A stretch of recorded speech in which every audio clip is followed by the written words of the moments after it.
안녕하세요. 4월 2일 해외 경제 뉴스 요약입니다. 투자자들이 이번 주 재정 이벤트가 시작하는 것에 대해 걱정하며 주식 추격에서 손을 놓은 뉴스입니다. 인플레이션 여전히 고조되면 이자율 인상 및 주식 수익률 부진이 전망되기 때문입니다. 바클레이즈 웰스 매니지먼트 과 리갈 앰퍼샌드 제너럴 이 개인 투자자들에 따르면 이번 뉴스를 참고하여 선제적으로 대처할 계획입니다. 다음은 2024년 예산안에서 발표된 멕시코의 경제 전망입니다. 올해와 내년 경제 성장률이 각각 3%로 예상되며 인플레이션은 이번 연도 말에 5% 정도로 역성장하고 2024년 말에 4% 정도로 더욱 감소할 것으로 전망됩니다. 이에 대응하여 멕시코 정부는 이번 경제 성장과 함께 2024년까지 프라이머리 서플러스를 유지할 계획입니다.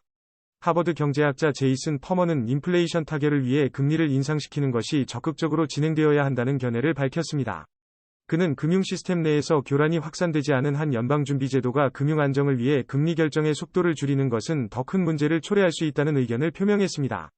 당사자는 금리 인상으로 인플레이션 타결을 위해 노력해야 한다는 견해를 밝혔습니다. 다음은 미국 뉴욕 연방준비은행 총재 존 윌리엄스의 발언입니다. 윌리엄스 총재는 은행 위기 이후 신용 조건을 주시하고 있으며 이에 따라 경제 성장, 고용, 물가 등에 대한 문제가 발생할 수 있으며 이로 인한 영향의 크기와 지속기간이 불확실하다는 발언을 했습니다. 윌리엄스는 미국 경제가 올해와 내년에는 올라갈 것으로 예상하고 있으며 제조업이 회복되고 있지만 실업률은 약간 상승할 것으로 예측하고 있습니다. 다음은 미국의 실업률에 대한 뉴스입니다. 실직자 수의 정확한 분석이 어렵다는 것이 문제로 제기됐는데 정부 보고서에 따르면 실직보험금을 받을 자격이 있는 사람 중 2022년에는 4분의 3만 지원금을 받았다는 것으로 밝혀지면서 기존 실업수당 청구도 실제 상황을 반영하지 못할 수 있다는 우려가 커졌습니다. 이에 따라 실직자 수는 미세하게 줄어들었으나 정확한 상황은 알 수 없다고 주목됩니다.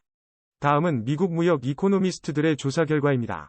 미국 소비자들은 경제 전망이 비교적 부정적이지만 내년도 인플레이션 기대치는 거의 2년 만에 최저치를 기록했습니다. 또한 유럽의 경우 12개 국가가 합산된 3월 거시경제 실적 PMI 253.1을 기록해 5개월 만에 최고치를 기록했습니다.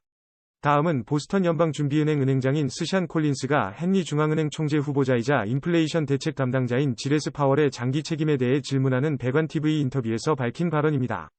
콜린스는 인플레이션을 감축하기 위해 더 많은 작업이 있음을 밝혔으며 최근 은행 계류에 대한 불확실성으로 인해 데이터를 모니터링하는 것이 중요할 것이라고 말했습니다. 그녀는 또한 미국 경제가 적어도 약간의 신용 긴축을 겪게 될 가능성이 있다고 밝혔습니다. 다음은 블룸버그 뉴스입니다. 미국의 인플레이션 가속률이 예상보다 낮아지고 소비 지출이 안정적일 가능성이 커지면서 연간 이자 인상 사이클이 종료되기 위한 시그널이 전해졌습니다. 향후 금융 안정성을 떼우면서 인플레이션 증가를 지속적으로 관찰한 후 이자율 인상을 추진할 계획입니다.